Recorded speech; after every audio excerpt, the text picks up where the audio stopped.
Perfect. Okay, thank you. And welcome, Member Roberts. Hello. Thank you. Welcome, Member Steffi. Hi.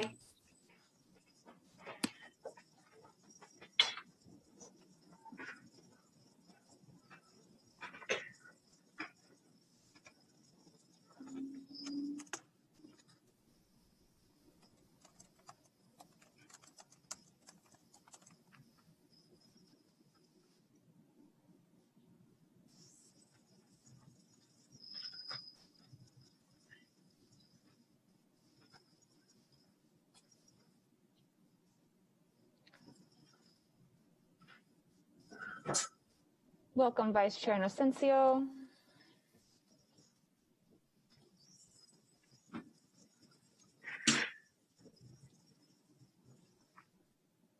Okay, I'm going to go ahead and make this live. One moment, please.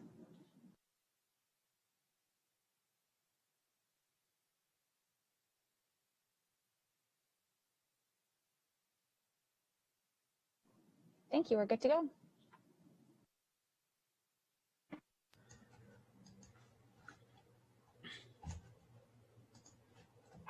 All right. Danielle, do I see that we're ready?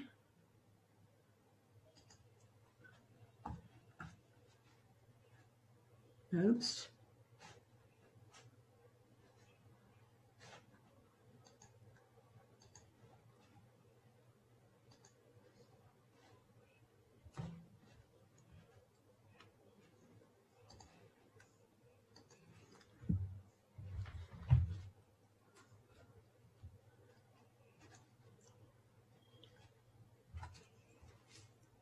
Danielle, I'll wait for the thumbs up from you. Sorry, I was on mute. Yes, we're ready to go. All right, thank you very much.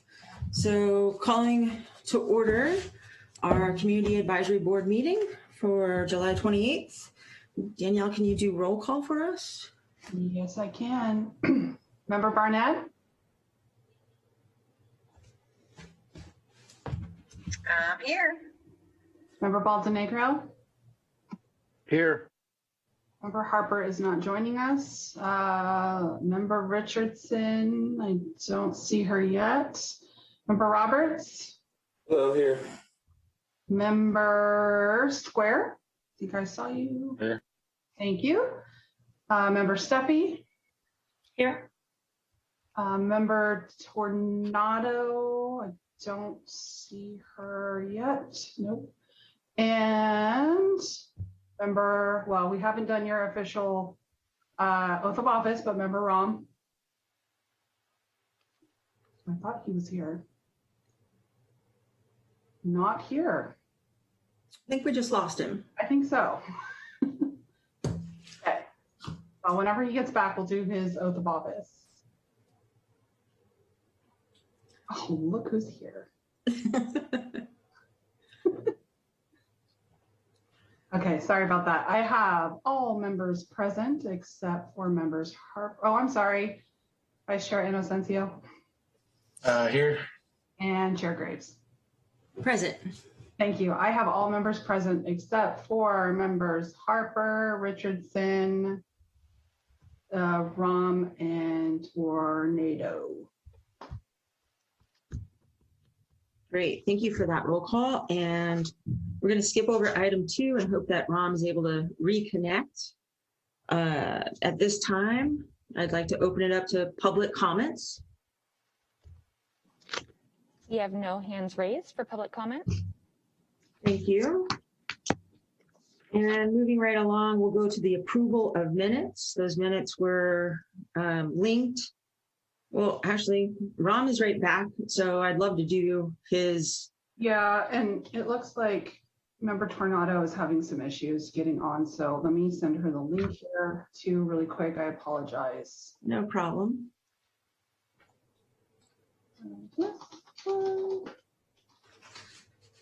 Okay. So we're going to backpedal to item number 2 in the oath of office for our newest member. Welcome aboard, Member Rom. All right.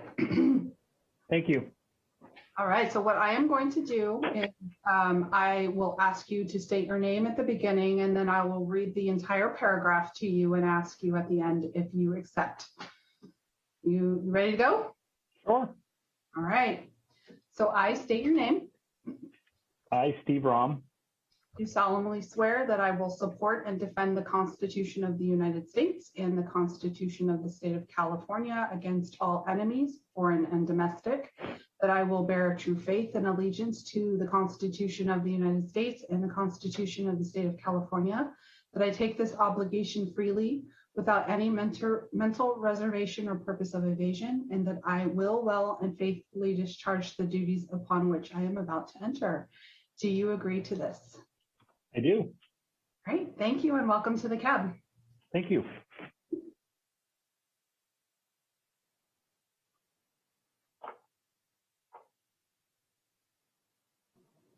Chair Graves, you're on mute. Chair Graves, you are on mute. Thank you. Thank you for that. I'd like to take a short 2 minutes. Member Rom's your first test. Introduce yourself for just a quick 2 so we can get to know you just a bit. Sure. Raised in Southern California, moved in Santa Rosa in '86. Lived in Coffee Park, lost my home in the Tubbs fire, rebuilt. Current president of Coffee Strong, which is a nonprofit in Coffee Park, helping our neighbors get back in their homes, and found the need to serve after going through fires and helping our neighbors. So that's why I'm here. And I was appointed by Tom Schwedhelm. Great. Thank you. Thank you for keeping that short, and thank you for sharing that information. Sorry to hear about your home, and glad that you're here with us. Thank you. Moving to item number 4, the approval of minutes. They were attached and linked in your agenda. And do we have any motion to approve the minutes as a bundle for March 24th and April 28th to get just one approval for both? We can't do that because there's some members that have to recuse themselves from some of the certain minutes. So Okay. we'll have to do one at a time, unfortunately. All righty. Thanks for that correction. Yeah. We'll go for March 24th minutes. Is there approval or any concerns? Motion to approve. That was member Baldenegro. Do I have a Yes. second? I second. And that was member Steffi. So we'll go to the vote. You want to do that by voice, Danielle? I do. And let me just remind everybody of abstention, who will have to abstain. Member Barnett, Member Richardson, Member Roberts, and Member Square. I believe all 4 of you were not at that meeting, and so you'll have to abstain. And then we'll go on to the March. So, or I mean the April, sorry. So let me get to my current attendance. Member, so And that Member would Barnett. include member Rom as well, what is abstaining from both. Well, he would have to abstain too. Sorry, yeah. Okay. So let's see, Member Barnett, you're abstaining. Member Baldenegro, I approve, yay. okay. Member Harper's not here. Member Rom, you're abstaining. Member Richardson, you're abstaining. Member Roberts, I'm abstaining. you're abstaining too. Oh, that's right. Sorry. Member Square, you're abstaining. Member Steffi, Approve. thank you. Member Tornado, Approve. thank you. And Chair Graves. Approve. and Vice Chair Inocencio. Approve. Thank you. All right, minutes are approved for March. And moving along to our April 28th meeting minutes, do I have a motion or any concerns? Motion to approve the April 28th minutes. That was Member Roberts. Do we have a second? Second. That was, I'll go Member Barnett. I think you just tapped in half a second early. And can we go to a vote? Yes. It looks like Member Tornado, you were the only one that will need to abstain. Oh, and Member Rom on this one. So Member Barnett. Approve. Thank you. Member Baldenegro. Approve. Member Richardson. I approve. Thank you. Member Roberts. Aye. Member Square. Aye. Thank you. Member Steffi. Approve. And Member Tornado, you're abstaining. And Vice Chair Inocencio. Approve. Thank you. And Chair Graves. Approve. Thank you very much. April minutes are approved. Thank you, Danielle. At this time, go on to agenda number 5 with our CAB announcements. Our CAB members may share any community news of interest to the CAB as a whole. Does anybody have any announcements?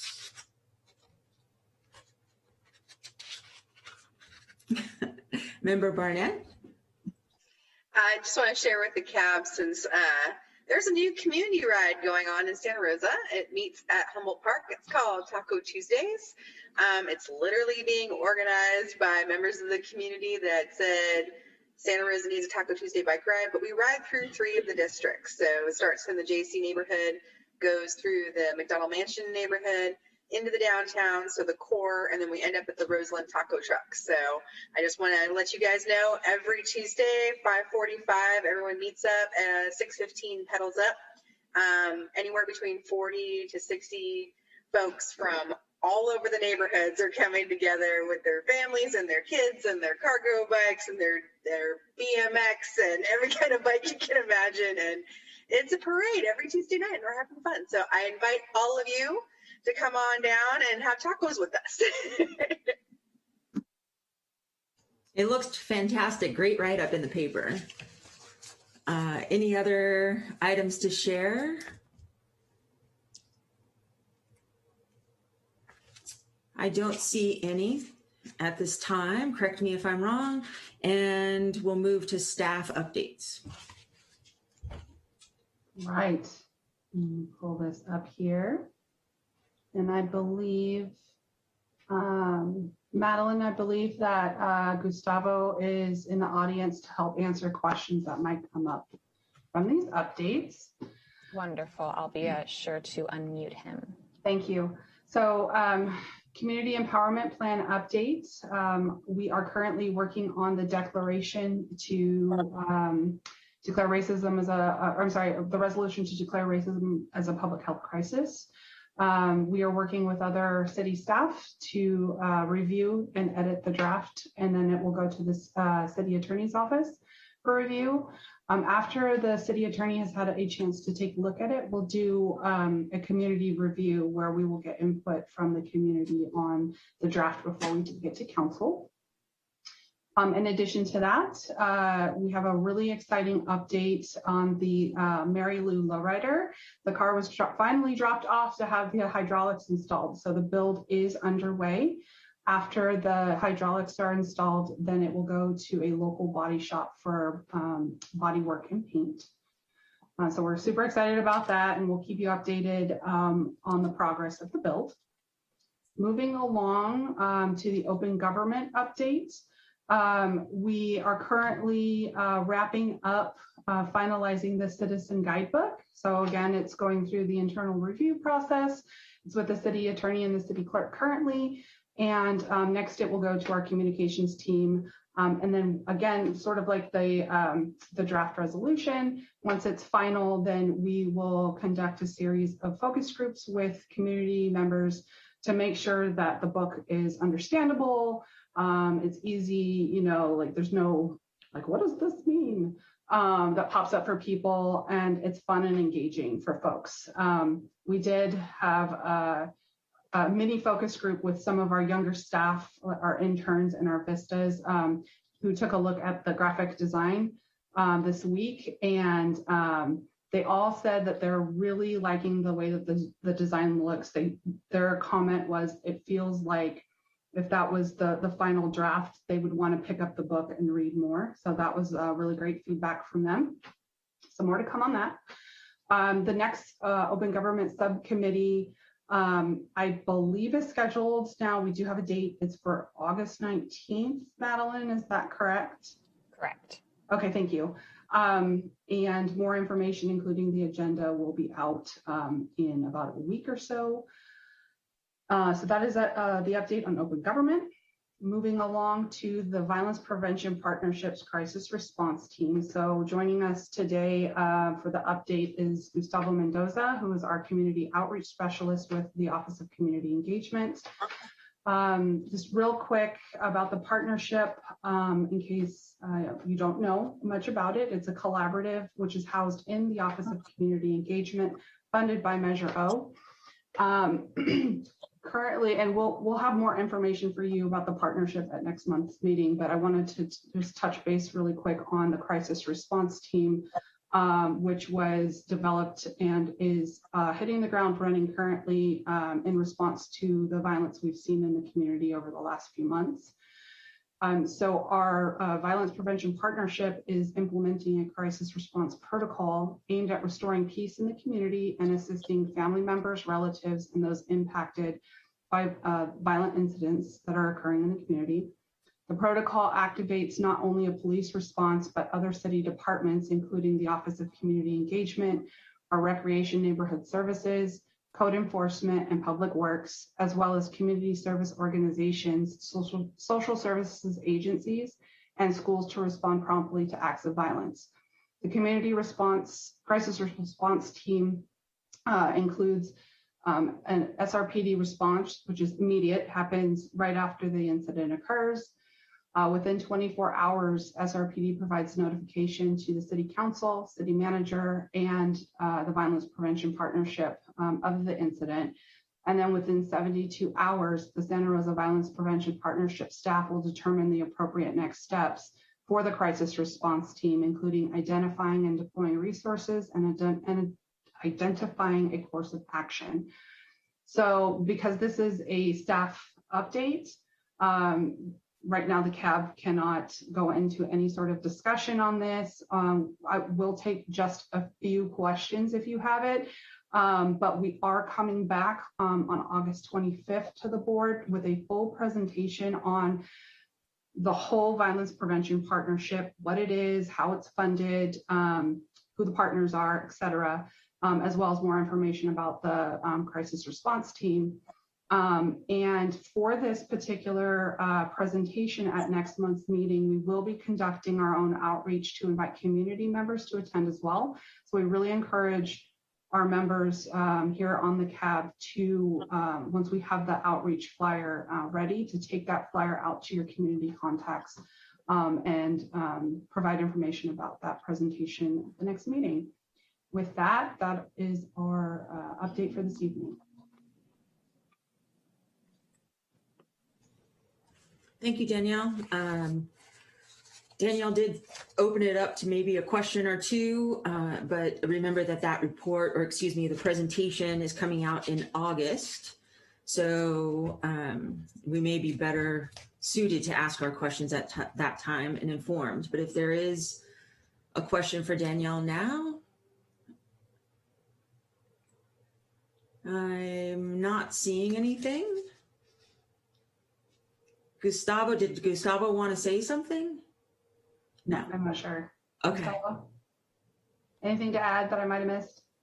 No, I was just here to answer any questions on, the crisis response protocol, and I'm sure I'll be here again in August. Thank you. always welcome. Thanks for Thank you. coming by. Of All course. right. So I did not open up our other items to public comment. I am guilty of that. Do we have any public comments for staff updates? There are no hands raised for public comment. Thank you. Going on to our scheduled items, and item number 7.1. I'm very excited to welcome our mayor of Santa Rosa, Chris Rogers. Thank you so much for coming on board this evening and joining us. I invited Chris, I believe, about a little over a month ago, can't remember exactly, just to come and share his experiences on CAB.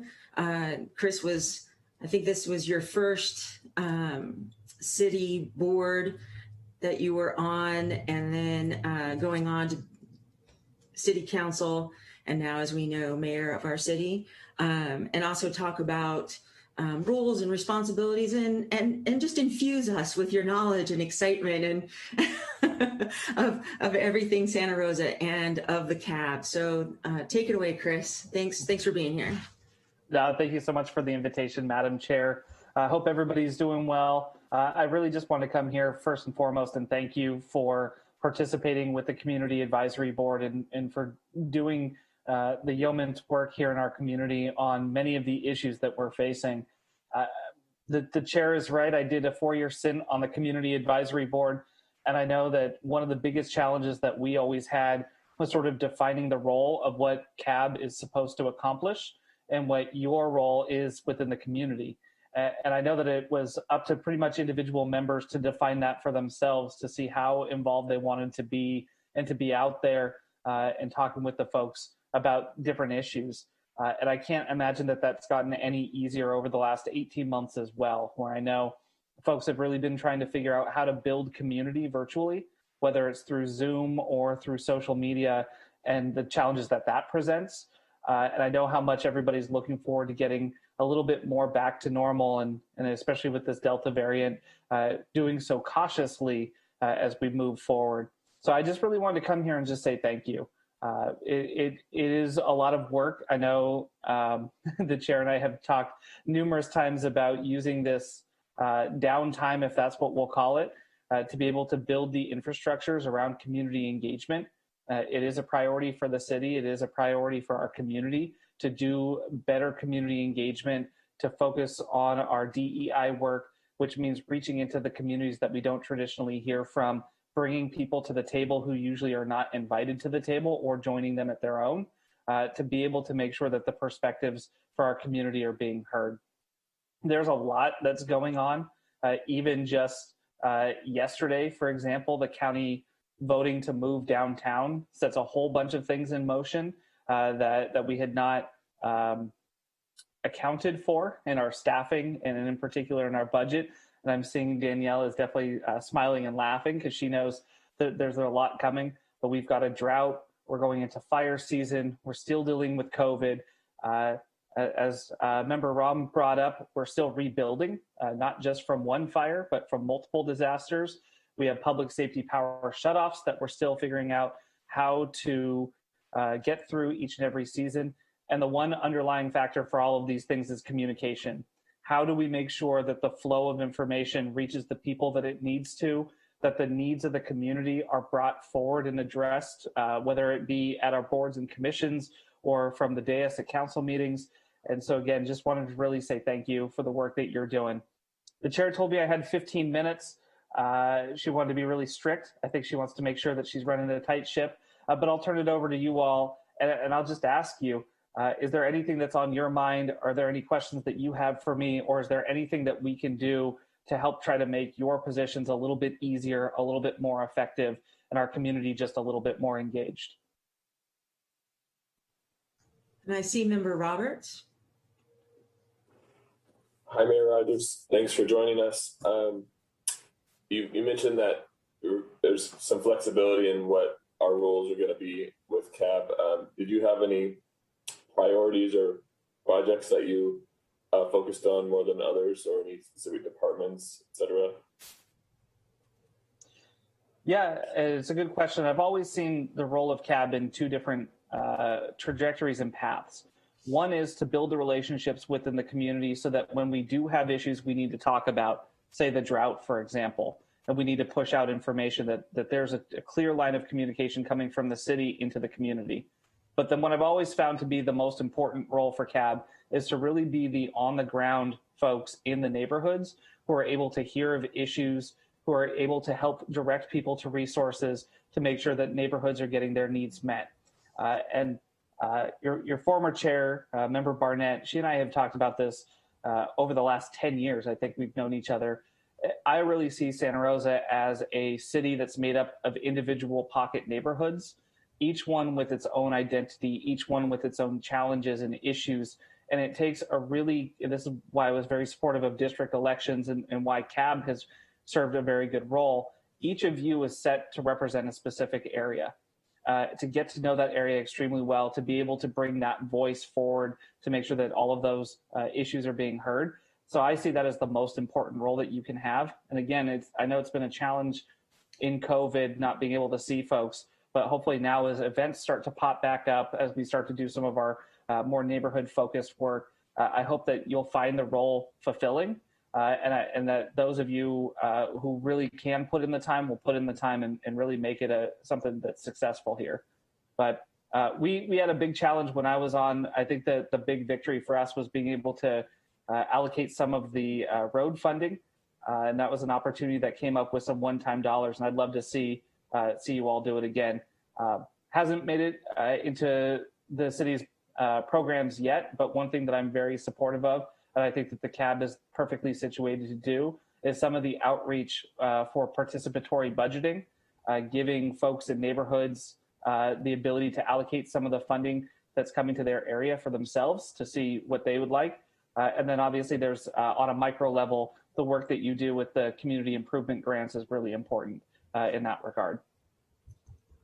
Just want to jump in there and also mention we have the city charter review coming up, which is going to be incredibly important for the CAB to be involved with and help with as far as engagement goes and getting people engaged in the process. Yep. We have a study session on that this coming Tuesday as well. And then it's anticipated that the council will formally call charter review in August. Each council member will have, I think it's going to be 3 appointments to the charter committee, and we'll be listening to the public on what issues they'd like to see presented to voters in November of 2022. So that's a great opportunity to really change the trajectory of the city. And are there any other questions, input, shout out for Mayor Rogers?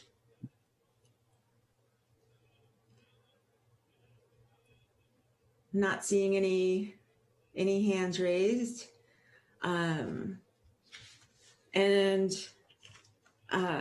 Chris, completely appreciate you being here. Appreciate the time that you've put in to community engagement yourself, from your Mondays with the mayor to, not only your Monday afternoons on the radio station, KSRO, but prior to that, I think it was every Tuesday morning for a few years. So you've outdone yourself. You are like the gold star original CAB member, and have gone above and beyond as far as engaging with community and getting more people involved, and really having transparency and communication that goes well beyond the walls of the city hall.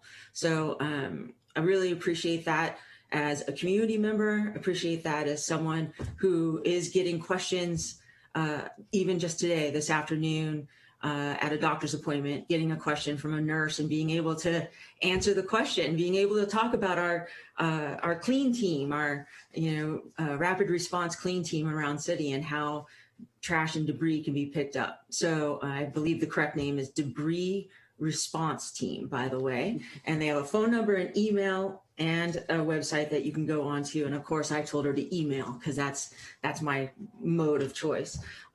So just always full of information. I encourage everybody to access our mayor with his Mondays with the mayor or on the radio. And you want to give us those schedules again, Chris?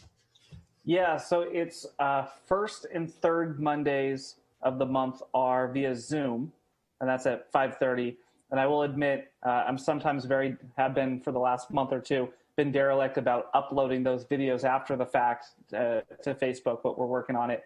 And then the second and fourth is at 12:30 on KSRO. And I will say, just to sort of punctuate the point that you made, Madam Chair, the viewpoint that I have, and I think hopefully the viewpoint that many of you have, is that community engagement isn't a one-time activity. It's an ongoing philosophy that we've tried to adopt, and it's going to take each of us continuing to drive that forward. And so please reach out to me, cell phone, email, social media. There's many different paths to be able to do that. Sometimes on Tuesdays it's a little bit harder and we lose track of things. But feel free, pick up the phone, shoot me a text, because that's really how we can be a more responsive government and really be public servants, which is what I want to make sure we're all doing. Great. Thank you so much. It definitely inspires us to, forge ahead, and we are all looking forward to getting out there more in person with our masks on, I believe, at this point. So, Thank you so much for spending your time with us. I have can I just add something real quickly? Okay. Hi, Mayor Rogers. I just wanted to say that really appreciate your social media awareness, your social media activity during every disaster. I follow you because you always are on point and you know what's happening and you share just the right information at the right time without getting us freaked out, but keeping us calm and making sure we do the right thing. So I really appreciate that. I know a lot of people do as well. So thank you for that. No, thank you. Yeah, and I don't want to let you go just yet because I do want to open it up to public comments. If there are any public comments, this would be the time. There are currently no hands raised for public. Oh, we actually do have one public comment. We have Judy. One moment, please. Thank you. And Judy's my neighbor.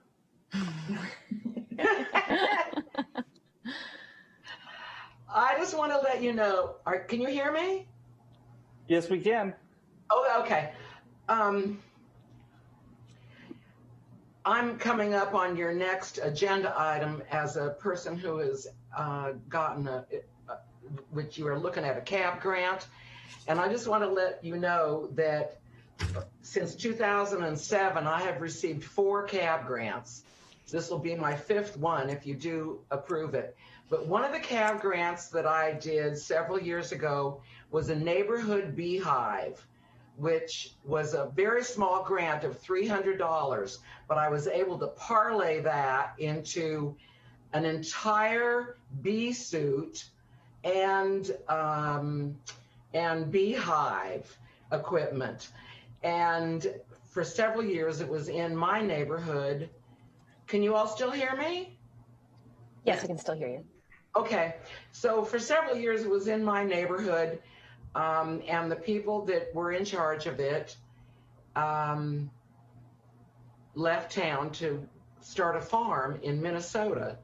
And I put out the word that I had the whole beehive and outfit ready to go. And the mayor raised his hand and said, "Oh, I can do that." So the mayor has taken advantage of 2 of my important community things, which is number 1, he has hens in his backyard, and that was a thing I worked on to change the ordinance so that we could have hens. And then he took on the beehive. So I just wanted to put that out and let you all know that the mayor is really stepping up and using every tool that is in the neighborhood opportunity bag.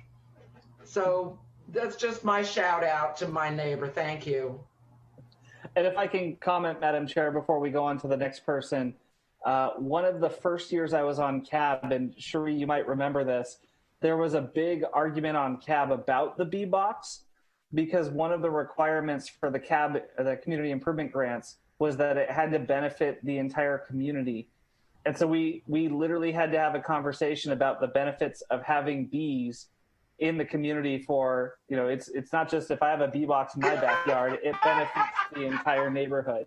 Do you remember that, Cherie? You talking to me? I was asking Cherie because I think she was on CAB with me when we had that. Oh, yeah. I was there for having to defend well, I remember it too, because the conversation was, if a bee shows up in your tree and has a hive that you're not in charge of, is that any different from having a hive that you are in charge of? You know, and when you think about all the community gardens that everybody is putting in gardens in their front yard, gardens in their backyard, and the best thing to have is a bee. I think we made the argument that the bees are actually citywide neighbors. Right. So that the grant was approved on the condition that the bees are actually neighbors and that they're a neighborhood investment that benefit all of the city. Right. Anyway, Madam Chair, I didn't mean to do a big segue, but that was certainly my favorite community improvement grant discussion we had in my 4 years on CAB. Thank you so much. We also have another hand raised from Denise. Denise, I'm going to go ahead and allow you to talk. Feel free to unmute your microphone and you'll have 3 minutes. Hi, everybody. I don't know if I can outdo the bee story, but I do want to do a shout out to Mayor Rogers because he's been incredible, starting with as a council member for our district and now a mayor, our district, the St. Rose neighborhood and surrounding area. It's been invaluable. And I've never met someone so engaged who's on city council. I hope he's the vanguard for what we can see across the whole council. And the use of social media is also, a big plus for those of us that want to know what's going on in the city. So hopefully at some point we'll see all our council members using social media. But I am thrilled that we have a mayor who uses social media and came up through the ranks with what is a challenging neighborhood at times, our neighborhood with lots of things going on. And you were there for us the entire time. And I just want to say how much we appreciate that. Absolutely. Thank you, Denise. I hope Joe's doing well, too. He is. Thank you. Yes, it's hard to go to a neighborhood meeting in District 5 and not run into Mayor Chris Rogers. So, but he's always there. I don't know how you've cloned yourself, but it's working for you. So, thank you again for being here. Thank you for sharing the information, and thank you to our public commenters for sharing even more information. That sticking with that bee story, and that's going to float around town. So, well, thank you, Madam Chair. Thank you for the invite, and thank you to everybody for the work that you're doing. If it works for you, I'd like to stay on, listen for a little while. I am going to turn off the camera and cook some dinner for Sarah, if that's okay. But if it's cool, I'll hang out and listen to the rest of the meeting as well. Yes, stick around, please, because we may have a question about the CAB grant that we'd actually need you and Member Barnett to answer as far as like historical perspective. Sounds good. All right. Thank you, everybody. All right. Thank you. Thank you.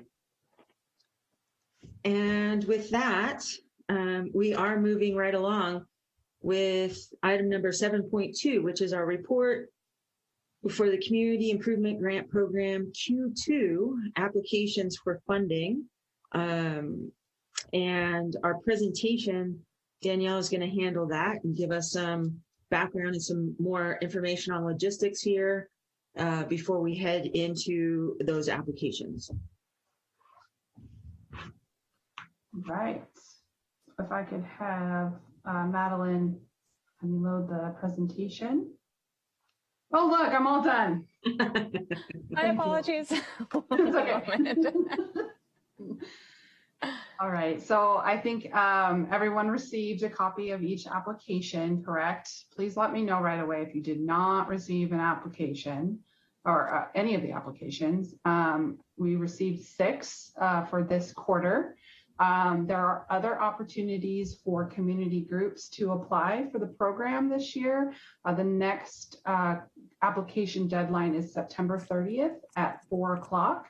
We'll talk a little bit more about outreach at the end of this presentation. But right now, let's get on to the current applicants. So next slide, please. So for those of you who are new to CAB and have not gone through this process yet, just a little bit of background here. Each year, City Council provides CAB funding for the Community Improvement Grant Program. Typically, this is about $5,000 per district or $35,000 total. However, you see a star there, and I will get back to that star in a minute. There is a caveat to that this year. The goal of the program is to support community building, improve neighborhoods, strengthen city relationships with the community, and fund Neighbor Fest, which is currently suspended, as everyone knows. Currently in the grant program, the community groups can apply for up to $2,500. The CAB has the ability to change that amount. It has gone all over the place since the inception of this grant, to unlimited grant amounts, to $1,000 to $5,000, and now we're at $2,500. So this includes neighborhood. Those who can apply includes neighborhood or community groups, and they can be formal or informal groups, schools, nonprofits, and service clubs. Next slide, please. So to be eligible for the CAB grant program, projects must be a physical improvement project. So implementation of a community garden, upgrade of a community garden, murals, neighborhood cleanup days, etc. Or it can be a community practice such as leadership development training, neighborhood association formation, and so on. We also included Neighbor Fest into this in 2019. However, as everyone knows, the pandemic totally ruined that last year, and we haven't had Neighbor Fest since 2019. We will begin to, hopefully, fingers crossed, everything goes well, this fall and winter, we will start Neighbor Fest again next spring. Projects must align with current City Council goals and priorities. They must have written approval from the property owner or the city if it's on city property. When required, the projects must have permits and approval from appropriate city boards. So for example, with the mural projects that are happening in public places, the Arts and Public Places Committee needs to approve that, or a letter stating pre-approval. So you just need to show that the owner of the property where the project is going to occur is not going to have a problem with the project. Budgets also must have eligible expenses, and they must show a one-to-one match. So this can be in-kind, volunteer hours, or monetary donations. Next slide, please. So evaluation criteria, which is included in the application. Does this application support community building and show community support? Is there a project team? Is the budget well thought out, reasonable, and realistic? How many people will this project reach? Is this project environmentally friendly? And is the project free of charge and accessible to a wide range of participants? Next slide, please. So this quarter, we received 6 applications for a variety of different projects, ranging in different amounts. And here are the projects on screen. Community Matters applied to implement the Safe School Ambassadors Program at Helen Lehman Elementary School in District 5. The Elsie Allen High School Foundation applied to implement a campus mural at Elsie Allen in District 7. Judy Kennedy, along with the Redwood Empire Chinese Association, applied to implement the Chinatown Memorial Crosswalk Mural Project in District 5. Santa Rosa High School baseball team, along with parents and the baseball coaches, applied for funding to repair their field and provide upgrades to their snack shack and storage area, which is in District 4. The St. Rose Neighborhood Association applied for their St. Rose Neighborhood Mural Project in a roundabout area on the city street, and that's in District 5. And the West End Neighborhood Association applied for a variety of different projects under the umbrella of disaster preparedness, also in District 5. Next slide, please. So I wanted to provide you with some information. I did send out a historical spreadsheet to show since 2007 who has been awarded and for how much. And also to provide you with some background on the current budget. So as of right now, the CAB grant program has a total of $82,661. However, some of those are to fund outstanding 2020 projects, which total $12,454. So we are looking at about right around $70,000 left over total, which equates to about $10,000 per district.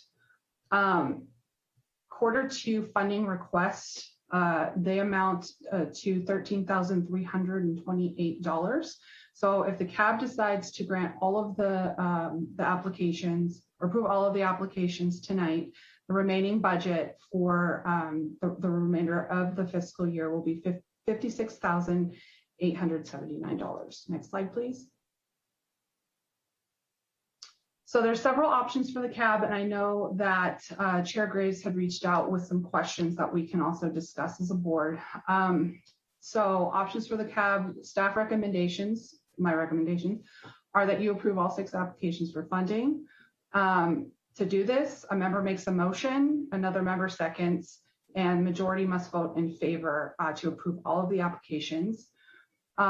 You could also limit applications in the next round to districts that have not been funded, so keep that in mind. Again, there's about $10,000 per district remaining in the budget, which means that if every district applies for up to $2,500 per project, that's 4 projects per district. Another option would be to approve 1 application per district and hold the other applications to Q3. Next slide, please. And with that, I am done, and I will turn it over to the board with questions. One thing that I did say that I would get back to is that caveat for this year for the CAB grant program. City Council providing funding is we have a new CFO who has a different way of developing the budget with city departments. And her recommendation moving forward has been to not add to any department or any project's budget until all the funds have been spent down. So that means moving forward, instead of council giving CAB $35,000 per year in their grant budget, the CAB has to spend down all of the remaining $70,000 before the CFO will take to council that new request for $35,000. This could potentially mean a pause in the CAB grant program. I tried to get clarification. If we spend all $70,000 this fiscal year, which ends June 30th, 2022, can we ask for that $35,000 during the winter budget process? And the answer was no, you have to spend down all of that money before you can ask for any more funds. So unfortunately, it will most likely cause a pause or suspension in the grant program for a certain amount of time until council approves that new funding. So Danielle, I have a question for you. Yeah. Regarding what you just shared, is there any way to put language in there that says when it reaches to $2,500, then you'd be eligible for the $35,000 to be put in? Can you put language in there where there's a threshold? We will have to ask the CFO. We don't have. Basically, that is the way she is moving with the budget moving forward. We are not able to make amendments to that, or we can propose it for sure, definitely, but I don't know if she's going to say yes. And so officially, we're opening it up to questions. Manny slides in there. I think the Olympics are happening right here on CAB. Little competition. Who's going to buzz in first? Thanks, Manny. That was a good question. I like having a stipulation like that. That would be a goal. Member Barnett. Danielle, so just so I'm clear, if we don't hit $0 in the line item for our CAB on June 30th of 2022 for CIG, we are not eligible to even request a 35,000? That is mine and Magali's understanding of the situation right now. And I know Mayor Rogers is listening. FYI. So we have $1 on June 30th and no community improvement projects for a year. That is correct. Okay, somebody needs to talk to her. That's not okay. I do not want to have to go to the paper and say, hey, this program is about to get suspended for a year because there's a buck in the account. So my encouragement to the CAB would be to communicate this with your appointing council members so that they know this is the direction staff has been given from the CFO. And hopefully changes can be made prior to that happening. And or spend down that account to $0. Yes. By June 30th of 2022. Everybody's on the deck right now. Challenge accepted. I will find $70,000 worth of community improvement projects. Thank you. On June 30th. I could probably find $6 million worth of community improvement projects. I will find the PTA that needs a park. Okay. I'm like, okay. My question yesterday was if all of the funds are spoken for, so CAB approves all of all these projects and all $70,000 will be spent, can then the council provide CAB with an additional $35,000 in the next budget cycle? And we were told no. So hopefully that can be fixed. So I want to make this into question form instead of comment form. And I had so many questions for Danielle around this timeline, the grant funding, the use of fees, because we went back and forth of, maybe we award all 70,000 by the end of December, but then there would still be nothing for June through July of January through June of 2022. So for the first 2 quarters. And that seemed unacceptable to me. But if I love your idea, and I agree with you, Member Barnett, that our engagement and our direct contacts with everyone in our bubble and outside of our bubbles needs to really be more efficient and more robust going after these funds so that we can spend them down. But Danielle, hearing what you just said as a question to the CFO about funds not being utilized yet, because people don't always just get them awarded and then take them out in that moment. They have a whole year to use them. Correct. That's the stipulation of the CAB improvement grants. Yep. So, reimbursement program. Yeah. Yeah. So this is a long-winded way to get to this question. Yeah. Not just reaching out to, our council members that appointed us and others. How are we going to communicate this to the community? How are we, not to create any frustration and anger and, suspense and people running scared, because we want good applications. We want good grant applications. So we don't want just everything willy-nilly. Right. So we're looking at really a very intense communication issue, because what we've just done is we have promoted that quarters now. The quarter system is now for grants, so that we've got grants for all these quarters. And boy, does it look like we have enough money. So how do we best communicate what the challenge is in this? Well, we can definitely put in what is the actual budget in the application packet, what we have to work with right now, and make it clear that these funds are what is available, and they need to get spent before the CAB receives anything else. I mean, that's going to have to happen. We're going to have to put that in the application. However, I do see Mayor Rogers' hand, and hopefully he can shed some light on this, because that would be really helpful. Mayor Rogers, and please thank Sarah for letting us use your time. Mm-hmm. No, it's all good. I was hoping I could make this a little bit easier. If we find qualified community improvement grants that spend down the fund, I think that is a good problem for us to have. That means that we have a lot of good that's being done in the neighborhoods. The chair and I meet monthly and have conversations. And if it looks like you're going to get caught in sort of that gray area between you've spent down most of the funds, but you haven't hit zero yet, and there's nothing to put in the budget for the next year, just have a conversation with me about it. And I'm sure that we can find a way to move forward on that and put it into the budget. I'm not too worried about it. I don't think that there's going to be any council support for not doing any community improvement grants for an entire year if we're seeing that the money's being used the way that it's supposed to be in the neighborhoods, and if there's value to it. Yep. Thank you.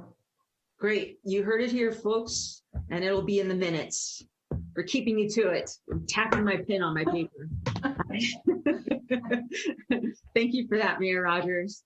So I think that really subsides some of the anxiety around that conversations and whatnot that we've been having over the past day and a half or so, Danielle. Thank you so much. But it's good to have clarity around that. CAB members, do you have any other questions for Danielle? Member Rom has his hand raised. You do. Thank you, Member Rom. Hi. So I'll jump in with both feet. So most functions, just from fundraising with Coffee Park and stuff, you don't have a lot of time. Usually it's 3 months, 4 months. So you're not projecting out a year ahead. So with these funds, if we have to spend them, I mean, the reality is if people are doing, let's forget about COVID for right now. Let's say you want to do a fundraiser or do something for your neighborhood in October. You're not really, maybe you're planning now and you're applying for these funds, but if the funds got to be spent before that, how is anybody applying for the funds? I guess it has to be more long-term projects. It's not going to be like, oh, we have an idea for a neighborhood park picnic and we want to apply for those funds. That grant sounds like it takes a while to get through the system. Is that fair to say? No. I mean, how long? No? Yeah, no, actually, what happens is, so have the money now, right?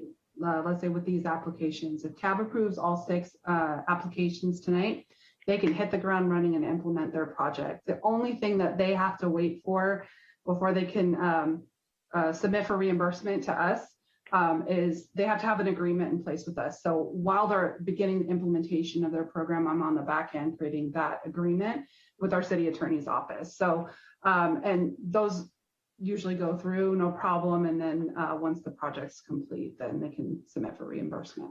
Yeah. So if they get approval for $2,500 and they spend out of their own pocket and apply for reimbursement, if that reimbursement doesn't happen before that June date, it's already in the system. It sounds like with what Mayor Rogers said, that's going to be kind of kicked down the road. Yeah. And then my second question then was I watched your previous video and it used to roll over. So what changed it from how did it change from a rollover grant program to a hockey stick where you got to spend it before you get more? It's still a rollover program. So let's say we don't get that many applications this year and let's say we have $35,000 left starting July 1st of next year. That $35,000 rolls over into that fiscal year and CAB still has to spend that down. The difference. So we don't get any new money. I'm correct. Sorry. Yeah. Okay. Gotcha. Don't get any new money. Yeah, and the reason for that, and there's two reasons for it. One is the state of the budget for the city right now. Have to be fiscally responsible. The other one, which Cherie can attest to, Member Barnett, is there was a point in time where CAB would approve all of these different projects, and then the projects never got implemented, and so the money never got spent. And so it was like building up to where we had over $100,000. It was actually way more than that. And so council was like, yeah, you guys gotta spend that before we're gonna give you any else. So it's a combination of the two. But really, I think really what it boils down to is just the state of the budget right now for the city. Thank you for that. Yeah. Great question to bring about clarity. Thank you so much. Also want to touch upon that our CAB Empowerment Subcommittee is going to be talking about, we talked about having CAB members, maybe two to each application that gets approved, at least two CAB members be kind of ambassadors to that grant project and be a little bit more hands-on as far as offering support, offering attendance, and going out and participating. And I think that to your point, Danielle, of getting those CAB grants, actually the funds used during this time period, that will help in that venture as well. So that's something that we want to bring about, and any input on how to make that system work. Sometimes not all members are at a meeting that we have. So we want to make sure that the opportunity is available to all members to make that happen. So we could, after approval of these applications, go around the room now and say, which one would you like to be involved in? But we also need somewhat of a list or an invite monkey or whatever it may be, saying that wrong, in order to make sure that everybody gets that opportunity and that we all get that list to look at and to participate in. So there you go. Question? Vice Chair Inocencio has his hand raised. Oh, Vice Chair, you're recognized. Oh, great. I have a couple questions. Yeah. First, what were the options that you had recommended? I only saw 2 points in the presentation, but I think you had mentioned a couple more. So the overall, like the staff recommended one is to approve all 6 applications.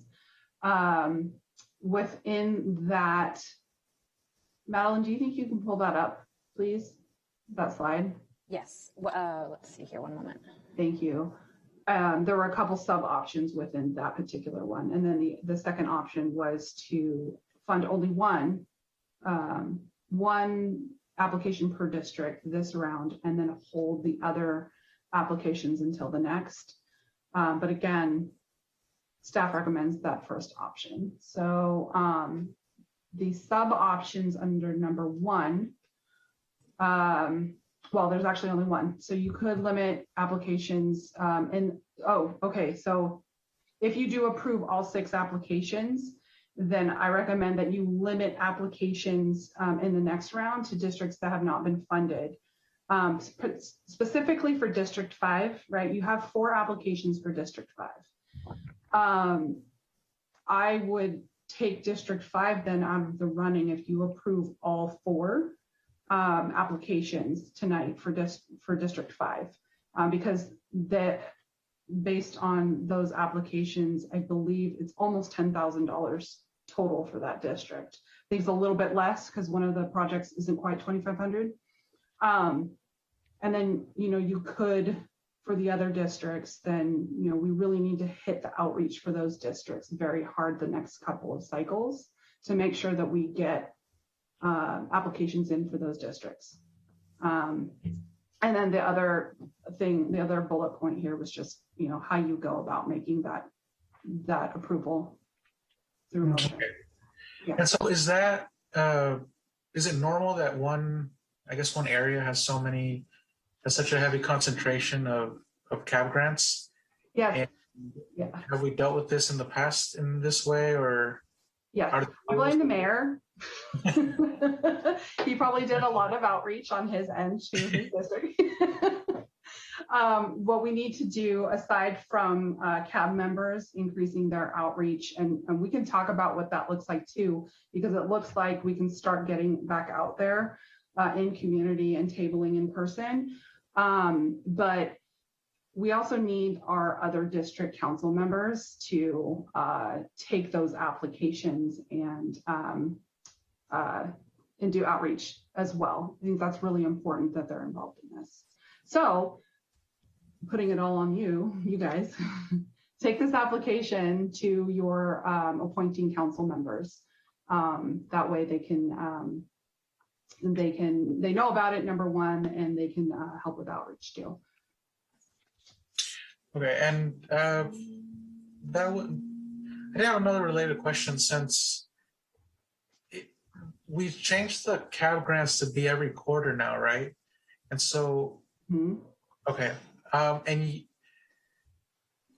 I guess it was kind of the same thing that Member Ron was mentioning was, does it still make sense to have kind of 1 year to use the funds, or could we maybe do that every 6 months or something? It's just something I'm curious about.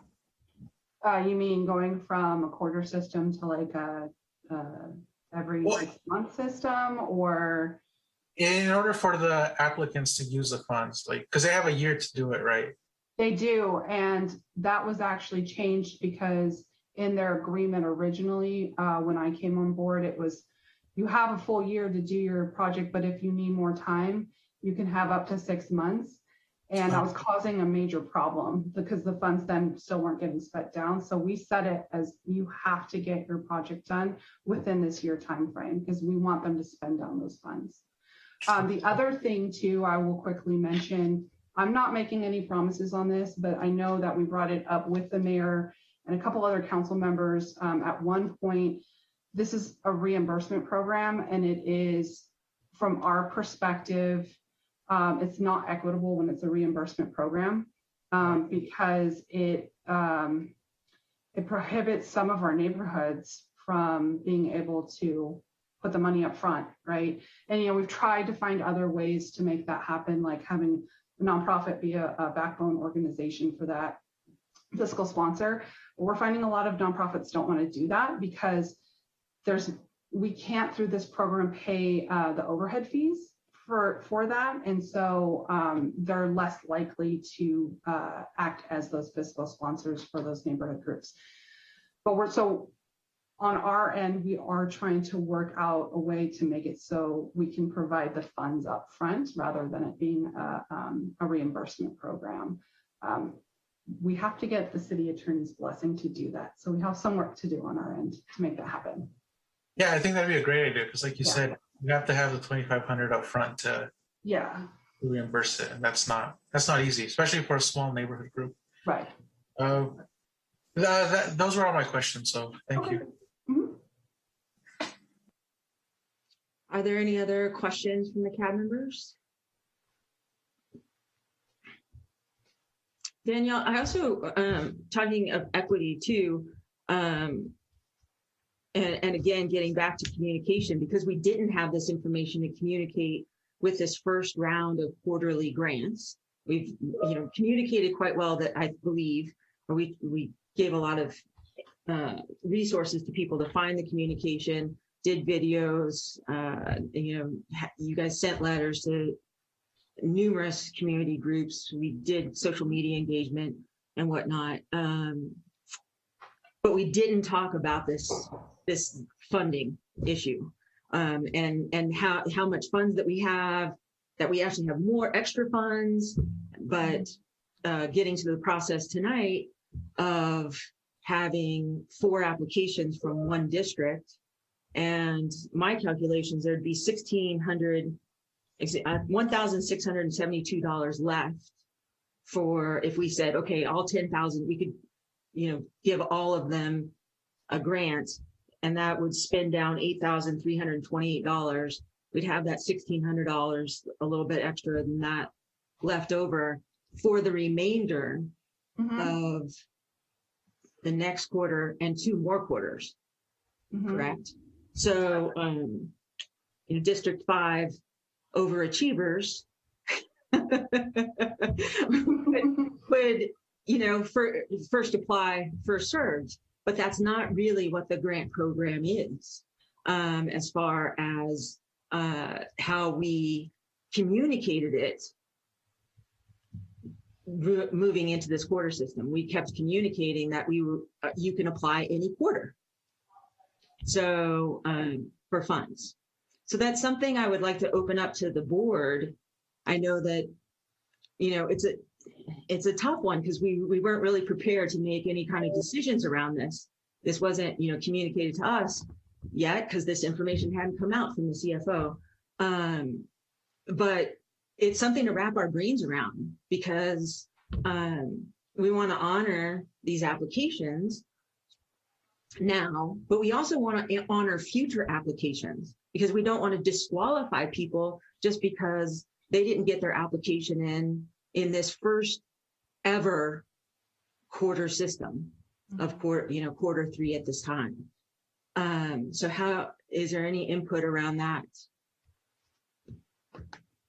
Any thoughts? Member Barnett, I'm looking at you. Well, I'm going to be the unpopular opinion. I don't, we have 7 districts, but we're one city. And I look at the grants on the merits of what's in the grants. And I don't agree with excluding districts because it's about the grants. It's about the project. It's about the impact of the project.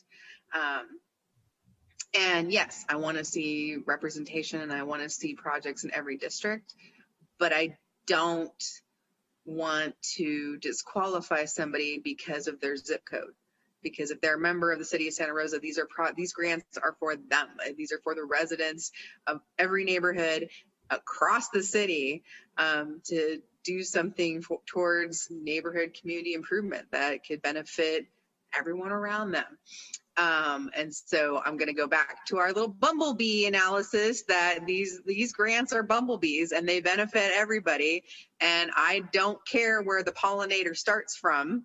I want to be that, I want this board to be that hive that creates the resource point so those little pollinators can go out and we can have more gardens for everybody. So I am not in favor of limiting out one or the other districts because of the fact that there were a lot of robust grants coming out of one. My biggest thing about this program has always been, what is the project, right? What is the grant about?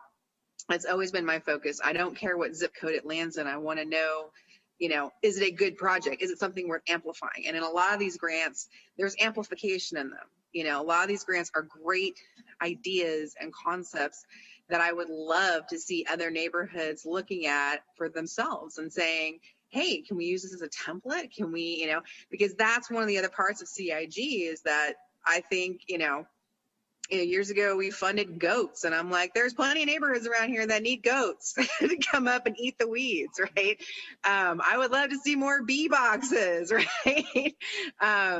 I think that Judy Kennedy's art project and beautification projects that she's gone all around the neighborhood around her neighborhood with, I would love to see that amplified across the city because I think that boring crosswalks should be abolished and they should all be works of art and they should be something that everybody gets to celebrate. Because if you have not gone into Burbank neighborhood, if you have not seen the flower crosswalks that exist, if you've not seen these public art projects that she has been instrumental with, you are missing out and you are going to have envy and wish that this was in your neighborhood.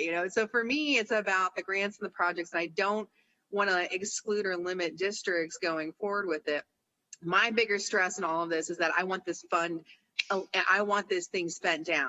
And it's like, oh, the CFO wants it down to 0. Okay, let's run into the negative. Let's amplify the problem in another direction, saying, hey, council, you're not giving us enough money because we have so many neighborhoods that want to do so much work around here. So step up. I'd rather go in that direction. If we're being told we have to zero it out, challenge accepted. So I'm not going to be in the camp of excluding out districts. I'm going to be in the camp of let's amplify it, and take some of these great grants and use them as templates of examples and ideas for other neighborhoods, getting them inspired and saying, would something like this potentially work for you? Because take a look, it's, the bike safety fair, the front porch concert series. I mean, those are incredible ideas. I'm so inspired by them of like, this is amazing. Absolutely. We want to see, we want to see front porch concert series in every neighborhood across the city. I think, it warms my heart to know that there are people making these creative ideas. And so whatever we can do to amplify that, that's where I am. I'm like, no limits, no, zip code, no district cutout. No. So, I want to see, to have the problem we've had in the past where we've had too many great projects and not enough funds, because then the challenge goes back to council and us saying to them, hey, this is real, meaningful, and impactful work, and we want you to fund it, and we want you to fund it at greater, the problem we've had, and part of the reason I think also what the CFO is looking at is we've had the opposite problem where we're not getting enough projects that are going through completion and getting funded and reimbursed. That's the problem, is that the project that gets through the approval process and then the glitch happens where it doesn't get the reimbursement doesn't happen, right? The project doesn't get completed. There's a delay or a lag, and that's been the bigger challenge.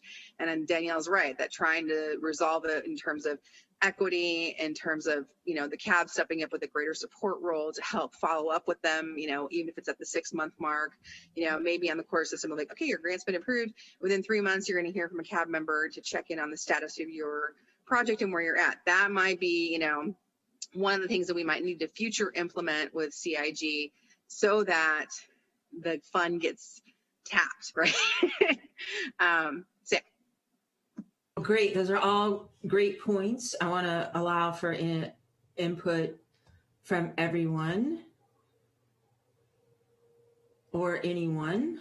CAB members, any thoughts? I'll just say that I totally agree. I mean, you sit and listen to council and you listen to various entities, and everybody's focused on their district, and we're one city. And, I live in Coffee Park, and I'm just as much engaged with what's happening at Bennett Valley Golf Course as I am what's happening in Coffee Park. So I agree 100% with Member Barnett saying. And I saw Member Robert's hand go up. Yeah, I agree for the most part. So I do think we should make effort to get these projects in every district. But I think tonight I want to just consider all of them for their merit and basically just do better next time in outreaching to the other districts. And hopefully we can get some projects in the other areas as well. But for right now, I want to move forward as many projects as we can if they're good quality ones. And I didn't have any issue with any of the proposals that were submitted. Great. We'll get to those applications soon. Thanks for that input, and thanks for the patience. I know of some community members in the wings as well as we go through this discussion and come with a better output of how this is going to work and happen now, given this new information. Any other input before I go to somewhat of a crafting a motion, just so that we have something in the minutes that shows our intent? Member Square, did I see your hand go up? You no. Maybe just waving at us? Okay.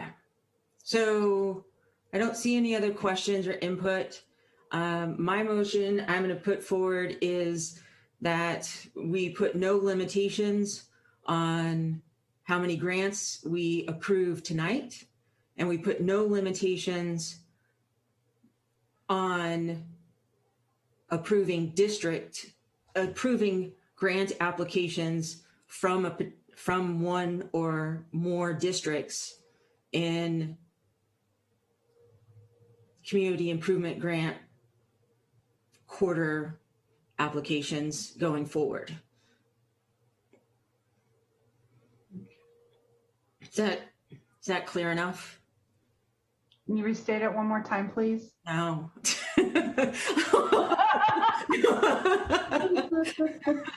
Okay, let me try this. I'll hopefully get it right. I move forward, make a motion that we put no limitations on the number of grants that we approve tonight, and no limitations on grants from a particular district moving forward in the quarterly system of the community improvement grant program moving forward.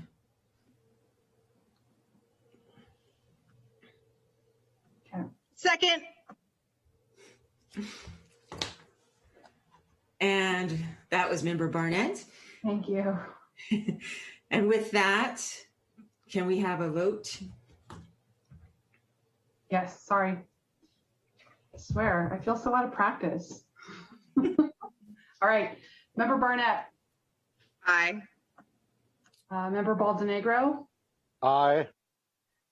Member Rom. Aye. Member Richardson. Aye. Member Roberts. Aye. Member Square. Aye. Member Steffi. Aye. Member Tornado. Aye. Vice Chair Inocencio. Thank you. And Chair Barnett, or I'm sorry, oh my gosh, that was a slip. Chair Graves. It's an honor. Approved. All right, I have 10 votes, so that motion passes. And with that, all of the applications that were submitted for quarter two have been approved.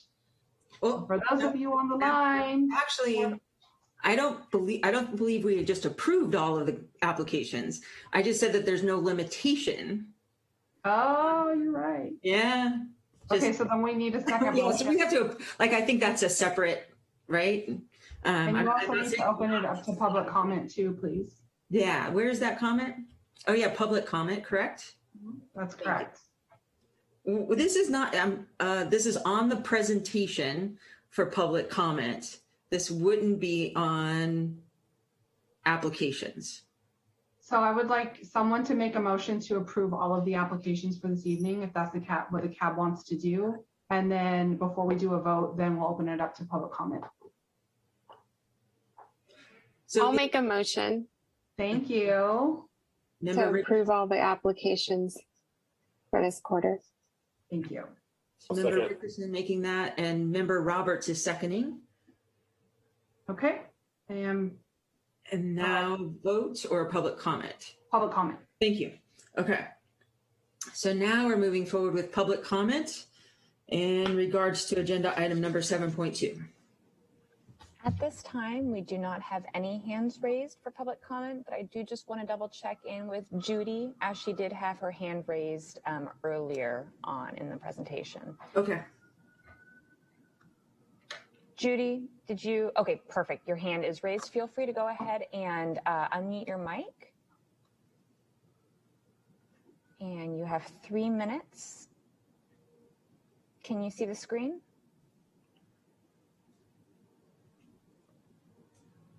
I think you're still on mute, Judy. Can you hear me? Yes, wonderful. Okay, thank you so much, Judy. Your timer starts now for 3 minutes. I remember why I rose my hand earlier. But I think it had to do with, one of you mentioned that each of these projects is like a seed for another project. And I have found so many neighborhoods contacting me to help them do crosswalks or intersections. This comes from neighborhoods as far east as Yalupa and as far south as Moreland Avenue and South Park. But the problem is the application is too complex. And it's only now that you are paying the artist or the project manager. So I don't know how to frame this, but there is an interest in these kinds of art projects in neighborhoods all over the city. But the application process seems to be a huge hang up. Even in Spanish, it's just, it looks overwhelming. You know, maybe the people that represent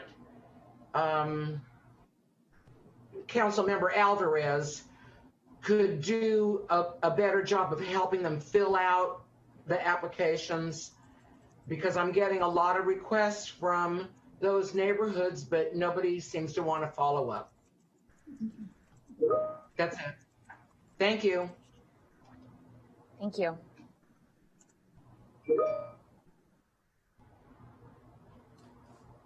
And is there further public comment? There are no other hands raised for public comment. All right. I want to thank Judy for that information and make the request that by any means, any public participant now or in the future that gets those types of questions, please forward them on to Danielle or contact myself so that we can help to troubleshoot that around those kinds of questions and those kinds of issues. And thank you for the input for, knowing that the application maybe has some speed bumps that we need to smooth out a little bit so that people can have more access to these grants. That's important information to know.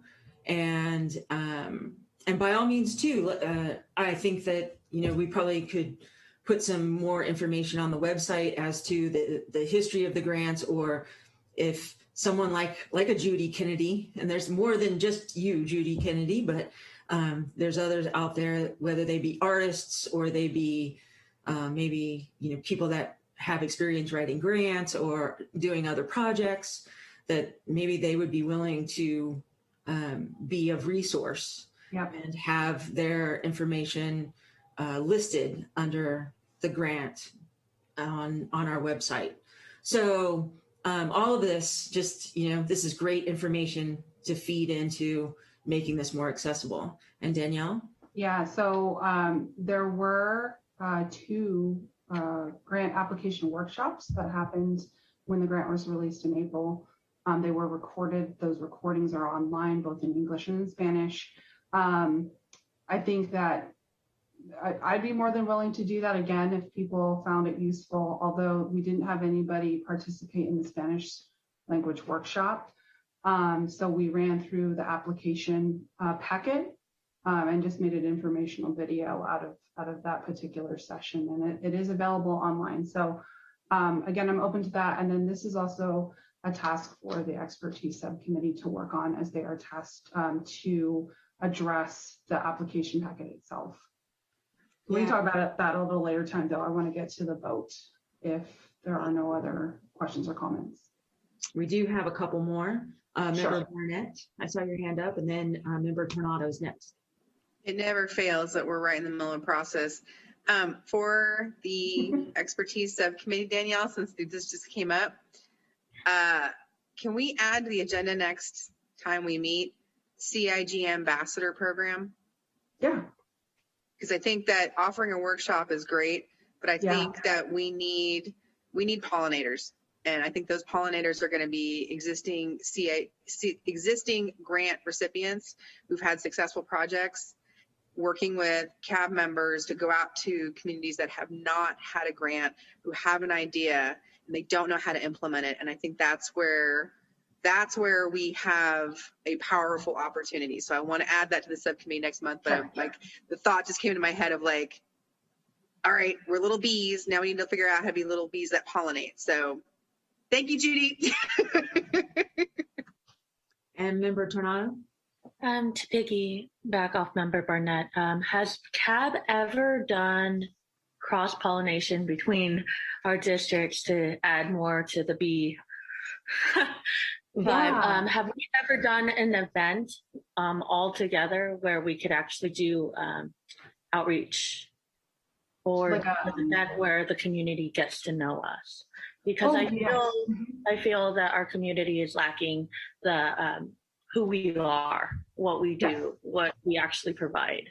Yeah, that's a really, really great question. So the pandemic really threw us off the rails. So we had it set up before the pandemic to have a table at as many community events as we could, right? So Wednesday night market, Cinco de Mayo, Juneteenth, any place that we live at Juilliard, any place that we could get into, but we haven't done like our own events.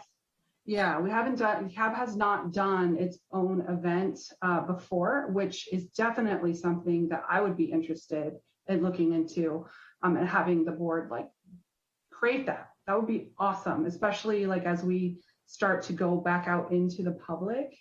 That would be a great getting to know you type of thing too. That's something that the board has really struggled with and tried to address through the strategic planning process.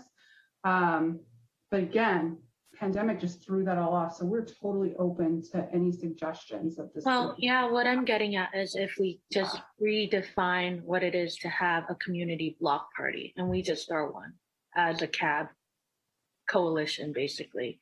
I love that.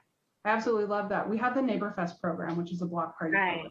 Absolutely. Just redefining that, because I know the pandemic has wiped it out. So how can we do it in a way that it is still constructive for our communities? Yeah, I absolutely agree. We did talk about that at the empowerment subcommittee meeting last couple weeks ago. And we're going to continue to have that conversation as we develop the plan for next year's Neighbor Fest program. So totally open, as I mentioned to that group.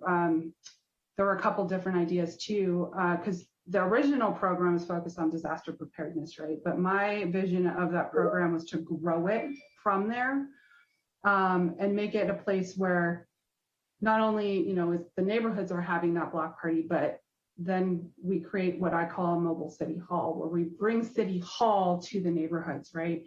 I'd love to get there at some point.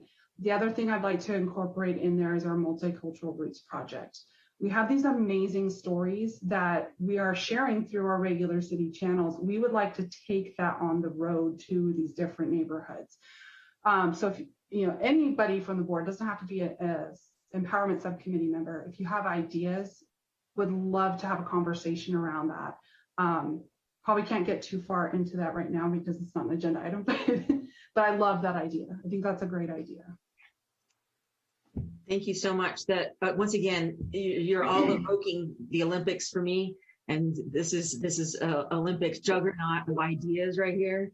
And I love the on the road. That makes me think about how the gymnasts go out on the road after the Olympics, and everybody gets to see them in their hometown and up close and personal. So it's great ideas. I want to put one out there for the expertise subcommittee to develop a completed application. We have blank applications, and I don't know that we can share an application from the past. But I would like a very simplistic. I don't think that it's an application from the past. I would love to have the expertise committee. Hold on a sec. I'm getting no's before I finish my sentence. Very disconcerting. That is filled out by us and is very simplistic, so that it shows how to fill it out, and it's an example of what does it mean by that you get community support. Is that just saying the community supports it, our neighborhood supports it, or maybe there's 3 ways that answer could be filled, that question could be filled out, to where it shows the concrete ways. A survey was put out there, and we got 67% return. Flyers went out to every door and every doorstep in the neighborhood. We know that we have 100 members, and we've heard back from 53 of them, whatever that may be. So I think having an example, I'm an example person. When I go to do something, we're looking nowadays also, for the YouTube or the video, we're making these videos, but that would be something, I'm not saying make a video, I'm saying just make an application that looks like it's filled out by Jane Doe, and it is a good example of what we are looking for. So I'll say that we actually can share past applications. But I would appreciate not using those as an example. I would appreciate like having an example that shows what we want.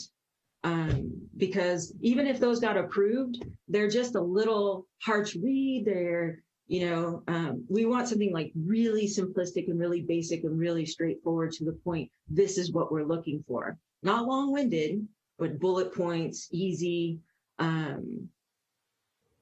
something like that. Sure.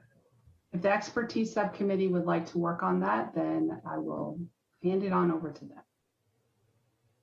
Expertise subcommittee right now is Member Barnett and Vice Chair Inocencio, although the Empowerment Committee is completely filled up, so any new member that comes on board will be appointed to that subcommittee.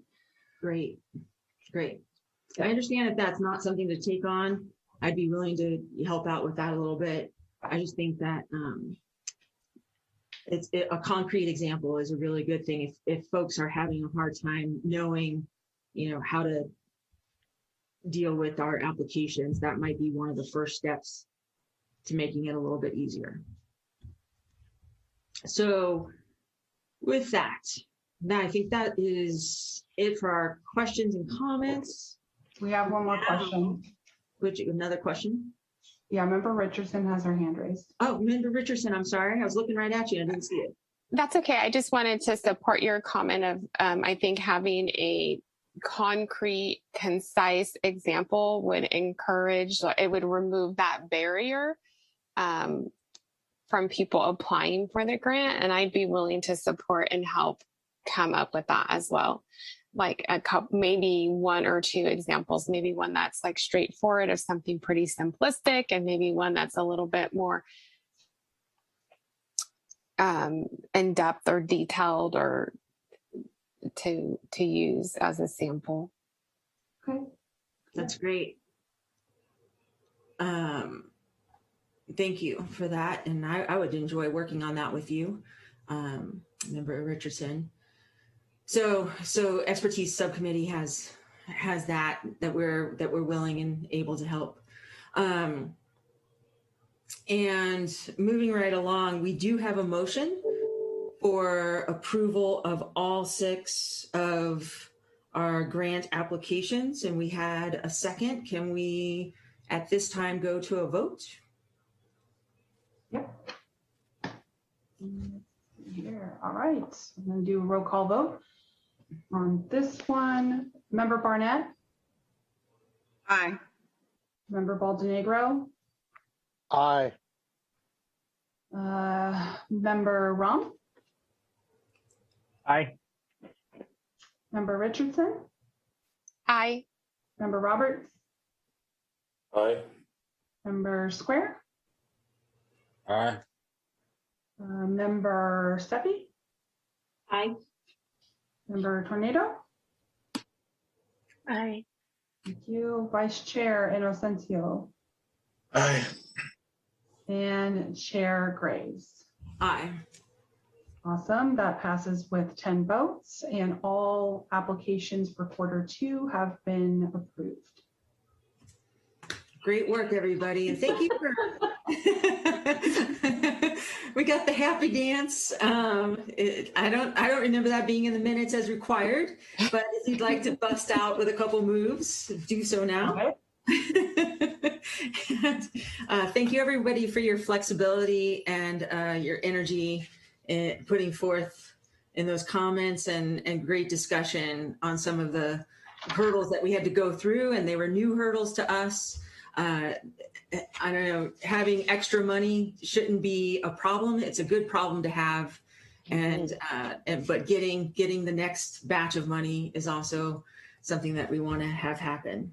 So moving right along, we have our item number 7.3, standing agenda items.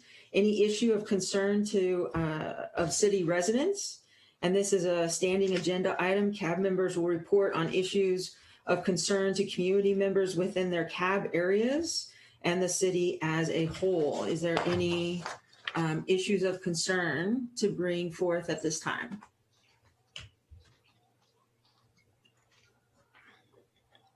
Member Barnett? Yeah, I got approached with a question about a street intersection it's nearby a school, and residents have had concern about the high rate of speed that's in and around this area. And so I reached out to my contact, haven't heard back, but I wanted to find out, one, is there a process so that if a group of parents or a neighborhood has a crosswalk concern or has a street safety concern, is there an existing process already with the city of Santa Rosa that they can submit a form to or department to? And one, if that's just already in place, and two, if the City Department of Public Works has a recommendation if they can, of what the best way for a resident to bring a concern of that nature to them. I'm literally looking just for a resource process, because I emailed my contact but didn't hear back, and I'm like, well, what do you want to bet? There's probably a form they just need to fill out. So that was my issue of concern that I've had brought to me that I'm trying to get an answer for. I'm looking it up now. I do know that the city has a report a problem online form that they can fill out. However, I've never used the form. I've never heard of I have heard from others that they've used the form and haven't gotten a response very quickly. So if that's the case, Sheree, give me the details of where that happened at, and I'll forward it on to staff over there at TPW. That's another way to do it, is just send me what you've heard and I will send it on to the appropriate staff. But I will get you the website address to that report a problem online. And just to add to that, we had some stop signs added in Coffee Park, and there was a process for that. They had to do they put a strip across there to measure the cars' traffic on that corner, and when they ran stop signs, and it took about 8 months, but we finally got stop signs added in a couple of streets, and that went through Department of Transportation. Okay. So real quick, I put the address in the chat box, but for those who are watching the video recording, what you do is you go to srcity.org. At the top of the page, there's a menu that says Government, Departments and Services, Community, Business, Visitors, How Do I?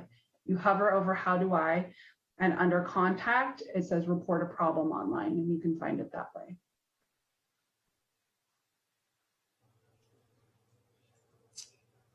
Any other questions or any other issues of concern?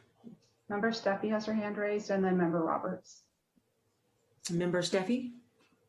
Yes, thank you. A lot of my neighbors and contacts have been asking about the drought and how much worse it's going to get and how much more conservation they have to do.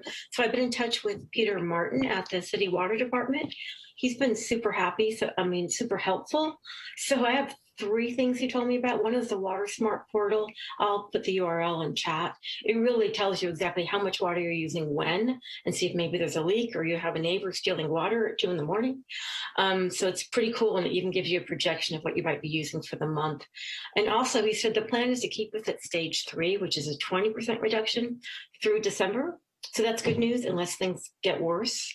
That's the plan, to not actually take us to another more drastic phase. So as long as people keep on conserving. And the other is the city just recently increased the rebate amount. If someone has a lawn, if I have a home and they have a lawn, they'll give you $1.50 per square foot, not 75 cents a square foot, to get rid of the lawn and put in some smart water landscaping. So I'll put the information about the Water Smart portal, as well as the phone number and email address for the folks at the Water Department. They're super helpful and they want to connect with everyone. So we're a good conduit to get the word out to our contacts. So that's it. Thanks. And I will also add to that, for more information, on the homepage of the city's website, if you click on active emergency information, there's a very big bar right in the center of the page. it'll bring up information about the drought that you can take a look at. And thank you, Member Steffi, for that information. And thanks for putting in the chat. Member Roberts. Thank you. So this could have fit under cab announcements as well, but with COVID, which is a concern, the county is offering free tickets to the fair for this fair season. The details can be found on the county website, but I think it's every day the fair is open. They're doing vaccinations in the jockey club, and then you could stay there that day. So get vaccinated and get into the fair. Thank you for that. I did see that. That looked fun. Any other issues of concern for our community? Just want to say thanks for all that information. Also, I do. Sorry. Oh, sorry, Member. Within fire preparedness and everything of that nature, I do know that I live on the west side of Santa Rosa off Occidental Road. And I do know that a lot of people out here don't know that there was a redistricting of the fire department, that the Rincon Valley Fire Department isn't coming over here, that we actually have our own separate fire department. The other week, there was a fire in my neighbor's yard. They have a bunch of trash and it could have actually burned a ton of land had we not put it out. The fire department, we're still following up, but they did not show up. So in those cases, if we're able to make that information more prevalent to the communities, I don't know if we could ask to invite the fire department on here, just to make that clear, or fire marshal, just because in terms of, actions, what happens when we call, we expect the fire department to show up. Started off as smoke, it grew into a big fire, and it was, in a neighbor's property, and the properties out here, if one fire isn't stopped, it could literally burn up acres and acres of land. So I will reach out to my contact at the fire department about that, and then see if would there be an interest by the cab. We can get to this too in future agenda items, but having them come not only talk about that, but like emergency alerts and notifications or anything else related to fire. Yeah. Okay. I think it's just super important at this time to get it before it happens. And we obviously know that fire season exists now. So, Okay. Is there, thank you for that, Member Tornado. And my piggyback question off of that would be, is there any way maybe just, over message private to Danielle to give that address so that follow-up could happen? Like, why didn't the fire department show up? We already, I live on a homestead, so we as a farm out here already sent a follow-up message. Thankfully, someone who was helping us on the farm went over there in his truck and put it out. But it was a fire that was started in a fire pit in a bunch of rubble, and it came out of the fire pit. And it was an unintended youth that started it. So we know how that could go. Had we not put it out, it would have been really bad. So we haven't heard back yet. We sent an email out with the address and everything. Maybe if you feel comfortable, maybe forward that on to Danielle. If you feel comfortable with that, if everybody in your group does, because I know Danielle just works so closely with that department. But just to make sure, that we're not missing anything. Now that we've said this publicly, I want to make sure that, this is something that's just in the hopper to have followed up on. We get some real information about that. Not necessarily reported back to us, but just so that we know that it's resolved. Absolutely. Yeah, absolutely. And also, you just reminded me too, we have a new fire chief, and it'd be awesome to have him come and just introduce himself. And I know he loves community engagement. Like, he's really big on community engagement, and so I know he would love to come and talk to the board. So yeah, that would be great because it's just an important time right now, more than ever for us to clearly define fire preparedness. Just as a heads up, I will do my best to get him here. It is fire season though, so it might be a struggle to get him or someone else from the department at this point. But I will ask him if he can come next month as well. And then he can talk either before or after the Violence Prevention Partnership. I'd be also willing to, I don't know if another member would like to join me, but going and piggybacking off of just joining them at the fire station or whatever. Sure. I can help make that contact if you'd like to. Great, thank you, Danielle. Yeah, sure. It's all great. Am I missing any hands? Looking around the screen, I don't see any. I do want to give a shout out if you have not signed up for City Connections. Some of this information I know that member Steffi was talking about. City Connections has that information. It is an email that gets sent to you in your every Thursday, and it's chock full of information about whether it's the fire season or the drought, COVID. Also has our multicultural roots project in it, as well as many other things. So you sign up on the city website for City Connections.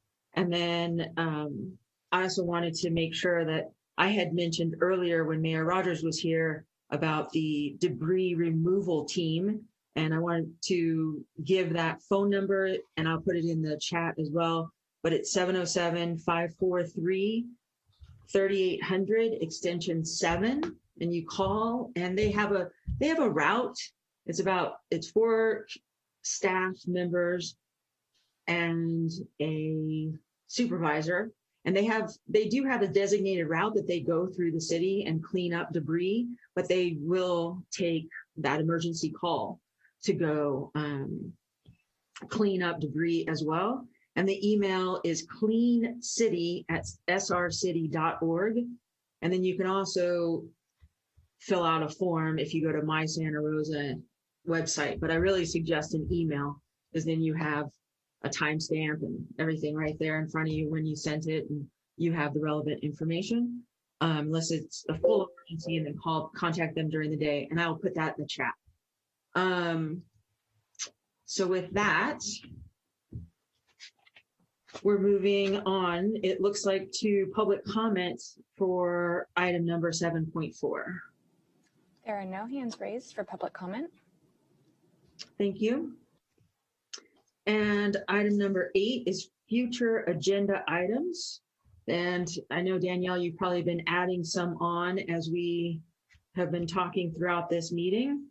You've got down the Violence Prevention Partnership Community presentation slated for August next month, and you may be trying to get our new fire chief here as well.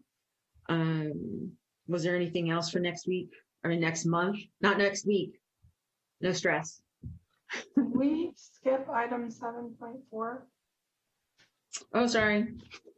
I was getting that confused with 7.3. So we went over 7.4, skipped over it. That was public comment on 7.3. There were no hands raised. So 7.4 is standing agenda items, subcommittee updates. Thanks for that catch, Danielle. This is standing agenda item. Subcommittees will provide updates to the CAB as needed. I know some have already floated around, but we'll start with expertise. And Barnett, I know that's probably going to be very short. We haven't met. So, if you want to, I'll put a pitch, expertise, we get things done. And we are looking for members. So if you like to get things done, you're an active bee in your community and you want to pollinate, join our subcommittee. There you go. That's my report. Thank you. I will reach out. I have to reach out to member Rob anyway, but I will reach out to him, talk to him about the subcommittee as well as member Square. I believe he's also not assigned to a subcommittee as well. So I can talk to both of you about the expertise subcommittee, and then as a whole group, we're going to have to change our meeting date because my classes start in the fall on August 30th, and it'll be Tuesday, Wednesday, Thursday. So just as a heads up, empowerment subcommittee, same thing. I will be reaching out to you to look at possibly changing the date. If not, I have to find another staff member to run that meeting. And I will not, after the August meeting, I won't be here at CAB. So for the next 4 years. So just a heads up, I'll still be doing stuff in the background and I'll still be your main contact, but it'll be Magali and Madeline that you'll see in the meetings, and I just won't be here because of class. Thanks. All right. And our empowerment subcommittee, we've already talked about some of the stuff that we've done. Member Roberts, would you like to give an update since you facilitated our last meeting? Sure. Yeah, I feel like I kind of gave this update at the last CAB meeting about the status of the empowerment committee, but we talked about the status of the civic engagement videos and guide, and I believe we have a firm working on those. Danielle, correct me if I'm wrong. You're correct. And I think they're going to be involving CAB members at some point for playing extras or possibly greater roles. And then we also talked about NeighborFest a little bit, and just threw out ideas. We kind of already discussed it in this meeting as well. And just going forward, what the NeighborFests are going to look like, and CAB members assisting in the production of those events. I think that's all I can recall. Was there any other critical updates from the subcommittee meeting that you guys remember? I think that was it. Can we, Danielle, question for you. Can we do a Survey Monkey for the potential of having CAB members connected to these grants that's been approved? I will do you one better. I am going to create a community improvement grant page on Let's Connect SR, which I popped into the chat. And I will do a poll. You can do a lot. You can do surveys, polls, but I think I'll do I'll do a survey that you guys can fill out, but that'll be a go-to place for moving forward for the grant program, for people to ask questions, for CAB to give information to in a digital format. So just another way to do outreach. So that website address is in the chat right now if everybody wants to copy it and put it in your bookmarks or something, because that's where Danielle is going to do this at. That's awesome. And that way, my real goal is to make sure that everybody on the CAB gets opportunities to do this and doesn't miss this opportunity. So I believe that's it. Or just a moment, that as far as being involved in the CAB Civic 101 videos, either as a voiceover or actual your amateur actor, that would be a good place maybe for that too, so that everybody gets that opportunity and can express interest in doing that. I think that would be great. We don't want to leave anybody out. You are all destined to be superstars of the Civic 101 videos. Yeah, as is the mayor. The mayor doesn't know it yet, but he has 2 videos that he's going to film. The mayor, he's got to be in the videos. Yeah. All right. So, any other things on the subcommittee updates? We're moving on to public comment now for 7.4, standing agenda items, subcommittee updates. There are no hands raised for public comment. Thank you. And now, the future agenda items. As I was saying, violence prevention partnership community presentation / fire prevention August 2021. Then in September, the Santa Rosa General Plan update. So we're bringing that back. We were going to have that last meeting. We didn't have a quorum. And then to be determined, the Santa Rosa Equity Officer presentation. We already have a Santa Rosa Equity Officer, correct? We do have an officer. So we haven't met this officer yet officially. So that's super important. Maybe we can slide that into September as well. That'd be a very long meeting. Just a quick, a quick. I'm sorry. There's nothing quick about her presentations. She loves to chat. So I really want to give her the full opportunity to talk to the CAB and have a discussion. Since the topic is so important. So I'll see if she can come do something really brief in September and then come back in October. Yeah, definitely. I feel like we're missing out though. I feel like there's been calls in the community that we have an equity officer and yet no one has seen this equity officer and met the equity officer. So I think it'd be a good showing, just to put a little pitch in there. And then the Recreation and Parks presentation.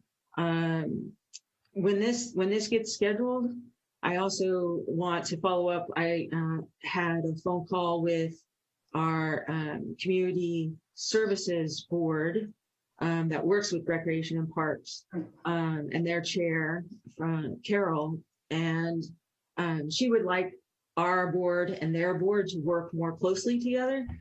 So when this happens, maybe have a discussion topic around that as well. And she even proposed having, a designated CAB member be the conduit between, the connector between the two boards. But I want to make sure that, again, that the opportunity is there for everybody. If that is an opportunity, if it is something that we pursue, and that we hold on, Danielle, I see you. And that we have a discussion around it, and we probably find out some historical information when we have that discussion. We don't need to have a discussion about it right now, but I'm just saying, that Recreation Parks made me think of it. And I'm wondering, what I was going to say about that is their board meets literally like right before this board. Their meeting time starts at 4. Mm-hmm. So I'm wondering, like, at a future CAB meeting, future Board of Community Services meeting, if there's a way to make it a joint meeting. However, we'll have to work that out and see if that would be possible. I also wanted to let everyone know that come September, I can't remember the date, Madeline might be able to fill me in, but I believe the suspension of certain Brown Act requirements set forth by the state of California are supposed to end in September. And so after September, we may be required to meet again in person. And for those that want to meet virtually, you will have to provide your address and provide, this may sound silly, but there's a reason behind it. You have to provide your address and have it be a space that's open to the public. If you want to do virtual, when they lift the suspension on those parts of the executive order. We're hoping that they revisit that and continue it, extend it, so that there is the option to continue doing this virtually, especially as we enter into cold and flu season. But we'll see. So if we do decide at some point we want to do a joint meeting of Board of Community Services and the CAB, we may have to do a special meeting and we may have to do it virtually. We'll have to figure out how to do that. I would be a little hesitant at this point to bring that many people together in one room. Plus, we have members of the public. Well, we're hesitant to bring this many people together, right? I know. So my hope is that they will extend the executive order to allow us to stay virtually for a little bit longer while we deal with this variant, number one. If not, what's going to happen is we will meet in person at the UFO Utility Fields office, which is across the street from Findlay Community Center. It has a large enough conference room to where we can safely social distance, as well as open it up to members of the public and have them be safely socially distanced from each other and from members of the board. So, and we can also stream the meeting for those members of the public who would rather stay home and just watch it. So great info. More to come. I want to be aware of the time. It's 8:02 and we're getting close to the end, so I can feel the fidgeties. It is so two other to be announced agenda items are Office of Community Engagement Strategic Plan, as well as the for-long rescheduled Sonoma County Homeless County presentation. By the time that we have that, we might have another homeless count next year. So that's only somewhat of a joking response. So are there any other future agenda items that anybody would like to propose at this time? Member Baldonegro, did I see you go for your mute button? No. All right, I don't see any hands up. So at this time, we'll go to public comment for future agenda items. There are no hands raised for public comment. Great, thank you for that. And now we're going to adjournment. We are done with the agenda as it is written. Move to adjourn. Yeah, it was the Olympics. We see Member Barnett out in front and closely followed by a second with Member Roberts. And I got an all-night buffet with my name on it. It's a B of a time for adjournment. So on that B theme, thanks for sharing all those stories. Thanks everybody for your energy and your effort for being here tonight. I am reminded every day that this is not only a terrific way to be connected in the community, but also a rich experience and responsibility. And yet I do know that all of you have your personal lives and challenges and issues and things grabbing at your time. So I so appreciate all of you being here. And thank you for putting in this effort. Thank you for your attendance. And we hope to see you next. Which is on August? August 25th. 25th. Thank you. Yeah. That's it. We're adjourned. Thank you. Thank you. Thank you. Bye. Bye-bye. Bye.